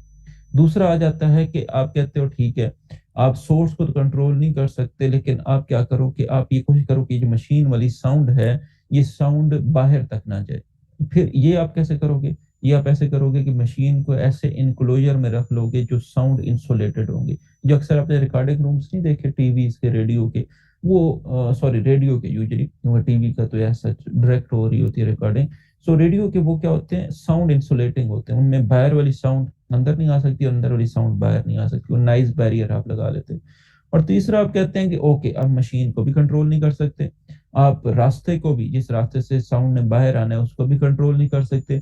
आप क्या करते हो, आप रिसेप्टर रिसेप्टर जिस तक वो नॉइज आनी है उसको कंट्रोल कर लेते हैं। वो कैसे, रिसेप्टर की प्रोटेक्शन हम कैसे इंश्योर करते हैं कि जैसे कि हम रिसेप्टर को एयर प्लग्स दे देते हैं, ऐसे हेडफोन दे देते हैं जिनको, जिन पे नॉइज इफेक्ट नहीं होती, ठीक है। अब ये अक्सर आपने देखा होगा कि ये जो जहाज, एरोप्लेन, खास तौर पे जंगी जहाज जब उड़ रहे होते हैं, तो उनके करीब ही लोग बैठे होते हैं, ठीक है, जो उन्हें गाइड कर रहे होते हैं, उन्होंने कानों पे हेडफोन सर्टन चलाए होते हैं, ठीक है, जिससे वो बेसिकली प्रोटेक्टेड होते हैं, क्योंकि एरोप्लेन की इतनी साउंड है कि आपने देखा होगा, आपसे कोई 30-35 हजार फुट के ऊपर भी जा रहा हो तो फिर भी आपको फील होती है उसकी साउंड। तो इमेजिन करें कि जो बिल्कुल करीब है, इसलिए उन्होंने क्या लगा रहे होते हैं कानों पे, हेडफोन। ये आप क्या कर रहे हो, आप एरोप्लेन की साउंड को भी कंट्रोल नहीं कर सकते, यानी सोर्स भी कंट्रोल नहीं कर सकते। आप एरोप्लेन के अराउंड एक नाइस बैरियर भी नहीं बिल्ड, कोई दीवार भी नहीं, एरोप्लेन ने चल के उड़ना है और उतरना है, वो भी नहीं कर सकते। सो आप किसको प्रोटेक्ट कर रहे हो, रिसेप्टर को। सो ये तीन क्या है हमारे पास, कंट्रोल मेजर्स। उसके बाद प्रिवेंशन मेजर्स काफी सारी हैं। प्रिवेंशन मेजर्स में हम साइलेंस जोन क्रिएट कर सकते हैं near school and hospital, Hawking limit कर सकते हैं। उसके अलावा आपके पास प्रिवेंशन में हम ट्रैफिक पुलिस का भी बड़ा रोल आता है, क्योंकि अक्सर गाड़ियां ऐसी रोड पे बहुत पुरानी फिर रही हैं जिनके क्या, या तो सिलेंसर आजकल तो फैशन के तौर पे भी निकलवा लिए जाते हैं, उन्होंने सिलेंसर के उनका प्रॉब्लम आ रहा होता है। सो आप क्या करें, ऐसी गाड़ी को फाइन करें, ठीक है। ऐसी गाड़ियों पे क्या करें, आप उन पे जुर्माने आयद करें, ठीक है, ताकि क्या हो कि ऐसी गाड़ियां रोड पे ना हैं जो क्या प्रोड्यूस कर रही हूँ, काफी सारी नॉइस प्रोड्यूस कर रही हूँ। अब हम नॉइस पोल्यूशन का जो हमारा एरिया है वो कंप्लीट हो गया है, ठीक है। लास्ट दो छोटे से टॉपिक्स हैं जिन्हें हम डिस्कस करेंगे, उसके बाद आपके क्वेश्चन आंसर लेके आज का जो हमारा लेक्चर है उसे हम कंक्लूड कर लेंगे। पहला है जो डिफोरेस्टेशन। हम सबको पता है डिफोरेस्टेशन क्या होती है, यानी दरख्त कट रहे हैं, डिफोरेस्टेशन हो रही है, ठीक है। सो डिफॉरेस्टेशन क्या है, जिसमें आप फॉरेस्टेड लैंड को क्या कर रहे होते हैं, क्लियर कर रहे होते हैं। क्वेश्चन इज हम इतना ज्यादा कंसर्न क्यों हैं दरख्तों के बारे में? तो ये तो बड़ी सिंपल सी बात है कि हम क्यों कंसर्न है, क्योंकि दरख्त हमारे लिए बड़े सारे फंक्शंस परफॉर्म कर रहे हैं। प्रोडक्टिव फंक्शन, प्रोडक्टिव जो दरख्त हैं वो डायरेक्टली हमारे लिए बड़े सारे प्रोडक्ट सप्लाई कर रहे हैं। कैसे कैसे? लकड़ी आपका प्रोडक्ट है, फ्रूट्स आपका प्रोडक्ट है, दरख्तों से डिफरेंट मेडिसिन आपको मिल रही है वो आपका प्रोडक्ट है। सो इनका प्रोडक्टिव फंक्शन है। फिर आ जाता है प्रोटेक्टिव फंक्शन। प्रोटेक्टिव का मतलब है दरख्त क्या कर रहे हैं, दरख्त आपके हमें प्रोटेक्ट कर रहे हैं ग्लोबल वार्मिंग से, प्रोटेक्ट कर रहे हैं हायर टेम्परेचर से। सो प्रोटेक्ट कर रहे हैं हमारे पास डिफरेंट जो बायोडाइवर्सिटी है उनको। और उसके बाद आ जाते हैं रेगुलेटिव फंक्शन। रेगुलेटिव फंक्शन क्या है कि जो दरख्त डिफरेंट साइकिल चला रहे हैं, फोटोसिंथेसिस के थ्रू ऑक्सीजन सप्लाई कर रहे हैं, CO2 को ऑब्जर्व कर रहे हैं। उसके अलावा आपके नाइट्रोजन साइकिल में इनका रोल है, वाटर साइकिल में मैंने आपको बताया था कैसे ट्रांसपायरेशन हो रही है, इनका रोल है। सो रेगुलेट कर रहे हैं आपके डिफरेंट माइक्रो क्लाइमेटिक फंक्शन को। एक होते हैं मैक्रो क्लाइमेट, मैक्रो क्लाइमेट यही है ग्लोबल वार्मिंग, क्लाइमेट चेंज। और माइक्रो क्लाइमेट क्या है कि किसी एरिया में छोटा सा एक क्लाइमेट जो दरख्तों की वजह से मेंटेन हो रहा होता है। आप अक्सर लाहौर में कैनाल के करीब से गुजर रहे हों, या इस्लामाबाद में F9 पार्क के करीब से गुजर रहे हों, या किसी भी एरिया में गुजर रहे हों जहां बहुत ज्यादा फॉरेस्ट लगी हो, तो आप देखेंगे जैसे आप उस एरिया में एंटर होंगे आपको टेम्परेचर एक डाउन फील होगा। ये क्या है, ये दरख्तों की वजह से उस एरिया का एक माइक्रो क्लाइमेट बना हुआ है। ठीक है, अब आ जाते हैं एक्चुअल हम प्रॉब्लम डिफॉरेस्टेशन के कॉजेस क्या है हमारे पास डिफॉरेस्टेशन के। ऑफ कोर्स क्या हो रही, जो दो रेवोल्यूशन आई है, इंडस्ट्रियल रेवोल्यूशन आई है, एग्रीकल्चर एग्रीकल्चर रेवोल्यूशन में आपने एग्रीकल्चर के लिए बड़ी सारी लैंड को क्लियर किया, इंडस्ट्रियल रेवोल्यूशन में आपने इंडस्ट्रीज लगाने के लिए क्रिएट किया, और अनसस्टेनेबल अर्बनाइजेशन में आपने घरों के लिए। आजकल आपको पता है कितनी मशरूम ग्रोथ हो रही है किसकी, हाउसिंग सोसाइटीज की, तो उसके लिए लैंड को क्लियर किया जा रहा है। ठीक है, और इन जनरल अगर आप बात करें तो जो आपका पॉपुलेशन एक्सप्लोजन हुआ है, ठीक है, उस वजह से वो क्या कर रहा है आपके पास डिफॉरेस्टेशन का बन। एक माइनर रीजन भी है, आजकल इतना बड़ा नहीं रहा, कि दरख्तों को फ्यूल के लिए जब काटा जाता है, टिम्बर माफिया, टिम्बर माफिया वो जो दरख्तों से डिफरेंट फर्नीचर प्रोडक्ट, जैसे नॉर्दर्न एरियाज में काफी सारे देव के दरख्त हैं, स्नोबर के दरख्त हैं, जो बड़े महंगी जिनकी लकड़ी बिकती है। ठीक है, तो वो टिम्बर माफिया भी डिफॉरेस्टेशन में हमारे पास एक रोल प्ले कर रहा है। मुझे किसी को म्यूट करना पड़ेगा, किसका माइक काम खराब हुआ। अच्छा, अक्सर अनम्यूट उनका होता है जिनको कभी मैंने क्लास में ना उनके साथ इंटरेक्शन ही नहीं किया, पता नहीं वो मेरे ख्याल में 2 मिनट के लिए आते हैं। और anyhow, this was on a lighter note, effects of deforestation। Effects क्या है यार, of course global warming, climate change होगी, सॉइल इरोजन होगी, फ्लड्स आएंगे, बायोडाइवर्सिटी का लॉस आएगा, यानी जितने भी आपके पास वो फंक्शन परफॉर्म कर रहे थे फंक्शन नहीं होंगे, रेगुलेटिव फंक्शन नहीं होगा, तो आपके पास क्या होगा, ग्लोबल वार्मिंग होगी। हमारे पास प्रोडक्टिव फंक्शन नहीं होगा तो हमारे पास बायोडाइवर्सिटी, यानी बड़े सारे जानवर हैं जो दरख्तों पर डिपेंडेंट है अपने खुराक के लिए, हम डिपेंडेंट है बड़े सारे फूड्स के लिए, तो बायोडाइवर्सिटी का लॉस होगा। सॉइल इरोजन, जो जमीन को मट्टी में इन्होंने सॉइल इरोजन से में प्रोटेक्ट करते हैं, वो नहीं, वो होना शुरू हो जाएगी तो फ्लडिंग होगी।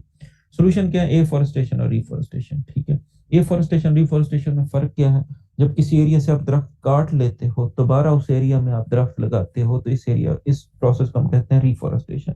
और एफॉरेस्टेशन उस इलाके में दरख्त लगाने कहते हैं जहाँ पहले दरख्त नहीं थे और आप नए सिरे से दरख्त लगा रहे हो, इस प्रोसेस को हम क्या कहते हैं, एफॉरेस्टेशन कहते हैं। लास्ट हमारा टॉपिक है डिजर्टिफिकेशन। अच्छा, डिजर्टिफिकेशन वर्ड थोड़ा बहुत मैं इसको आपको इंट्रोडक्शन पहले बता दूं, कहाँ से निकला है, डेजर्ट से निकला है। ठीक है, डेजर्ट क्या होता है, हम आप लोगों ने जनरल साइंस में बायोम्स पढ़े होंगे, फॉरेस्ट बायोम पढ़ा होगा, एक्वेटिक बायोम पढ़ा होगा, डेजर्ट बायोम पढ़ा होगा। सो डेजर्ट भी अपने अंदर एक बायोम है, और ये करेक्टराइज हम किस चीज से कर रहे होते हैं कि डेजर्ट वो एरिया होते हैं जहाँ आपका रेनफॉल बहुत कम हो रहा होता है। ठीक है, बहुत कम क्वांटिटी में वहाँ, और इसलिए वहाँ बड़े स्पेसिफिक काइंड्स ऑफ प्लांट्स ही आपके ग्रो कर रहे होते हैं, बड़े स्पेसिफिक टाइप ऑफ एनिमल्स ही वहाँ रह सकते हैं। अक्सर वो होते हैं जो वाटर डिपेंडेंट नहीं होते इतने ज्यादा। लेकिन यहाँ डिजर्टिफिकेशन से क्या मुराद है, यहाँ डिजर्टिफिकेशन से ये मुराद है कि जब भी आपकी फर्टाइल लैंड, ठीक है, नॉर्मल लैंड जो आपके लिए ठीक लैंड थी, जो आप एग्रीकल्चर के लिए भी यूज करते थे, वो जब कन्वर्ट होना शुरू होती है डेजर्ट में, तो उसे हम क्या कह रहे होते हैं, डिजर्टिफिकेशन कह रहे होते हैं। क्वेश्चन इज वो फर्टाइल लैंड डेजर्ट में कन्वर्ट क्यों होती है? इसलिए कन्वर्ट होती है कि जब आप डिफॉरेस्टेशन करते हो, यानी वहां से दरख्त खत्म हो जाते हैं, कुछ अर्से बाद लैंड इरोजन होती है, उसके अलावा ये जो बहुत ज़्यादा हम पेस्टिसाइड और फर्टिलाइजर का यूज़ कर रहे हैं, इस वजह से सॉइल से न्यूट्रिएंट्स खत्म होते जा रहे हैं, बहुत ज़्यादा क्रॉप्स ग्रो कर रहे हैं, लैंड को अपने आप को रिकवर करने का मौका नहीं दे रहे, ठीक है, उससे डिजर्टिफिकेशन हो रही है अर्बनाइजेशन की वजह से और इंडस्ट्रियल रेवोल्यूशन की वजह से हो रही है, क्लाइमेट चेंज की वजह से और नेचुरल डिजास्टर का मतलब ये है कि बाद एरिया होते हैं वाटर डिपेंडेंट होते हैं, ठीक है। तो वहाँ क्या होता है कि लेट्स से कि अगर रिवर अपना पाथ चेंज कर लेता है तो अब उनके पास कोई फीडिंग का एरिया नहीं रहा। उसके अलावा नेचुरल डिजास्टर क्या हो सकते हैं, जैसे कोई अर्थक्वेक आया है तो किसी एरिया के अंदर सारे फ्लोरा एंड फाना को क्या कर देता है, डिस्टर्ब कर देता है। और ओवर ग्रेजिंग, यानी ओवर ग्रेजिंग का मतलब है जब आप रिसोर्सेज को बहुत ज्यादा यूटिलाइज करते हो, ठीक है। जैसे अगर आप बहुत सारे आपके पास लाइफ स्टॉक है और लाइफ स्टॉक की ग्रेजिंग के लिए आप किसको यूज कर रहे हो, प्लांट्स को, तो अगर ओवर ग्रेजिंग करवा रहे हैं तो वहां से प्लांट्स खत्म होंगे, डिफॉरेस्टेशन होगी, फिर which will leads to desertification. Impacts क्या होंगे, जाहिर है अगर कोई आपकी ऐसी लैंड थी जो फर्टाइल थी जिसे एग्रीकल्चर के लिए यूज कर सकते थे, अब अगर वो फर्टाइल नहीं रही, एग्रीकल्चर के लिए यूज नहीं कर सकते, सबसे पहले आपके पास फूड शॉर्टेज होगी, फूड शॉर्टेज से हंगर प्रॉब्लम रेज होंगे, पोवर्टी रेज होगी और फिर लोगों का माइग्रेशन का प्रॉब्लम भी हमारे पास रेज होगा। सॉल्यूशंस की बात करें तो जो काजेज है उन्हें रिवर्स कर ले, हमारे पास सॉल्यूशन आ जाएगा। सो डिफॉरेस्टेशन की वजह से हो रही है तो एफॉरेस्टेशन और रिफॉरेस्टेशन कर लें। अगर हमारे पास फार्मिंग प्रैक्टिसेस की वजह से हो रही है तो ऑर्गेनिक फार्मिंग की बात होती है। ऑर्गेनिक फार्मिंग वो होती है जिसमें हम कोई केमिकल्स वगैरह नहीं यूज कर रहे होते। और ग्लोबल वार्मिंग, ग्लोबल वार्मिंग को ओवरऑल अगर हम जनरली रिड्यूस करते हैं तो फिर ये भी कंट्रीब्यूट करेगा किस में, टुवर्ड्स सॉल्यूशन ऑफ डिजर्टिफिकेशन में। So this is it for today's lecture, ठीक है। सो आज के लेक्चर में हमने बेसिकली, मैंने जो आपको बताया था कि हम हमारे जो कोर्स है उसके 8 मेजर एरियाज हैं, ठीक है। सो उस 8 मेजर एरियाज में मैंने आपसे बात की थी कि हम किससे बात करेंगे। उन 8 मेजर एरियाज में हम जो अपनी बात स्टार्ट करेंगे हम इन्वायरमेंटल पोल्यूशन से करेंगे। और क्यों इन्वायरमेंटल पोल्यूशन से हम बात स्टार्ट कर रहे थे, क्योंकि अगर हम पास्ट पेपर्स को देखें तो हमारा जो मोस्ट इम्पोर्टेंट एरिया बनता है वो इन्वायरमेंटल पोल्यूशन का बनता है, इसलिए हमने इन्वायरमेंटल पोल्यूशन और क्लाइमेट चेंज का बनता है, इसलिए हमने इन्वायरमेंटल पोल्यूशन से बात स्टार्ट की थी। सो इन्वायरमेंटल पोल्यूशन से जब हमने बात स्टार्ट की थी, ठीक है, तो उसमें हमने जो अपनी बातें हैं वो स्टार्ट की थी कहाँ से, इन्वायरमेंट से। हमने कहा था इन्वायरमेंट क्या है, हमारी सराउंडिंग, उसके 4 सेगमेंट हैं, एटमॉस्फेयर, बायोस्फेयर, लिथोस्फेयर और हाइड्रोस्फेयर। एटमॉस्फेयर की हमने बात की, उससे रिलेटेड एयर पोल्यूशन की बात की। उसके बाद हमने बात की हाइड्रोस्फेयर की बात की, उससे रिलेटेड वाटर पोल्यूशन की बात की। उसके बाद हमने लिथोस्फेयर से रिलेटेड लैंड पोल्यूशन और सॉलिड वेस्ट मैनेजमेंट की बात की। आखिर में हमने नॉइज पोल्यूशन की बात की और दो छोटे से टॉपिक जो हैं डिजर्टिफिकेशन और डिफॉरेस्टेशन में डिस्कस किया। तो यहाँ ये एनवायरमेंटल पोल्यूशन का चैप्टर हमारा कंक्लूड होता है, ठीक है। जो हमारी जो नेक्स्ट क्लास होगी, ठीक है, उसमें आप लोग क्या पढ़ना स्टार्ट करेंगे, क्लाइमेट चेंज जो है वो टॉपिक आप पढ़ेंगे। मुझसे बुक का पूछ रहे हैं, आई बिलीव मारिया पूछ रही हैं। मेरा ये ख्याल है कि मैंने आपको किसी क्लास में बुक का बताया, लेकिन फिर भी मैं रिपीट कर देता हूँ। देखिए मैं आपको एक बुक रिकमेंड करूं या बड़ी सारी बुक्स रिकमेंड करूं, मेरे सामने ये हमेशा ये क्वेश्चन रहता है। बड़ी सारी बुक्स का मतलब ये होता है कि आप फॉरेन ऑथर्स की बुक रिकमेंड कर रहे हैं। अब एक क्वेश्चन जो हमेशा मेरे सामने रहता है कि उनमें से कितनी किताबें आप पढ़ सकते हो। इसलिए क्योंकि हर जो फॉरेन ऑथर की बुक होती है वो आपके कोर्स के मुताबिक नहीं बनी, वो आपके कोर्स किसी एक एरिया को डिस्कस कर रही होंगी। यानी कोई बुक होगी जो बायोडाइवर्सिटी प्रोटेक्शन पे होगी, कोई इन्वायरमेंटल पोल्यूशन पे होगी, कोई इन्वायरमेंटल गवर्नेंस पे होगी, कोई इन्वायरमेंटल इम्पैक्ट असेसमेंट पे होगी। सो क्वेश्चन इज फिर हम कितनी किताबें पढ़ें। सो इसका आंसर, ये इसका सोल्यूशन ये होता है कि एक गाइड बुक हम आप लोगों को रिकमेंड कर देते हैं। गाइड बुक सौ क्वालिटी की होती है, कोई इतनी अच्छी भी नहीं होती और कोई इतनी बुरी भी। जो उनमें से जो बेहतर होती है वो हम आपको रिकमेंड कर देते हैं।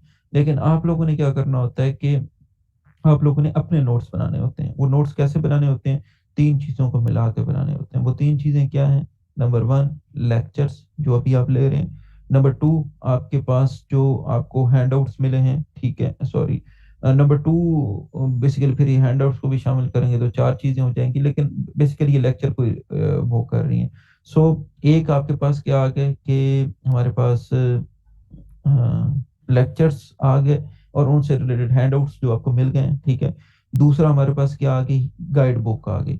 और तीसरा आपने जो सबसे इम्पोर्टेंट चीज़ है वो इंटरनेट को कंसल्ट करके तब आपके नोट्स कंप्लीट होंगे। 3 चीज़ों को मिला के हमने अपने क्या बनाने हैं, नोट्स बनाने हैं, ठीक है। सो इन 3 चीज़ों को बेस करके जो आप नोट्स बनाएंगे फिर वो हमारे लिए काफ़ी क्या होंगे, इफेक्टिव होंगी। बुक कौन सी है? अब तक जितनी किताबें मैंने पढ़ी हैं, मैं ये नहीं कहता कि मैंने सारी गाइड बुक्स पढ़ ली हैं, लेकिन अब तक जितनी गाइड बुक्स मैंने पढ़ी हैं उनमें रिलेटिवली जो मुझे बेहतर नज़र आई है वो बुक है, एक आथर है इमरान बशीर, और उनकी बुक का नाम है environmental science by Imran Bashir. उसके पब्लिशर हैं जहांगीर वाले, जहांगीर बुक डिपो वाले उसके पब्लिशर हैं। इमरान बशीर उसके आथर हैं और बुक का नाम है environmental science by Imran Bashir. सो ये 3 चीज़ें अब आपके एड्रेस होगी।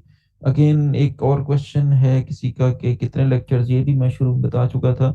आप लोगों के 9 सेशंस होंगे या 18 लेक्चर्स होंगे, सो जिस वे भी आप देखना चाहें। आज के जो लेक्चर है उसके बाद हमारे 4 लेक्चर्स हो गए हैं, ठीक है। पहला आपका 1 लेक्चर हुआ था, फिर आपके 2 लेक्चर हुए थे, आज फिर 1 लेक्चर हुए, 4 लेक्चर्स हमारे कंप्लीट हो गए। टोटल हम 18 लेक्चर्स में इस कोर्स को कंप्लीट करेंगे। सो फर्स्ट 4 लेक्चर हम एनवायरमेंटल पोल्यूशन पे हमने स्पेंड करने थे, जो हमने स्पेंड किए और कंप्लीट हो गया।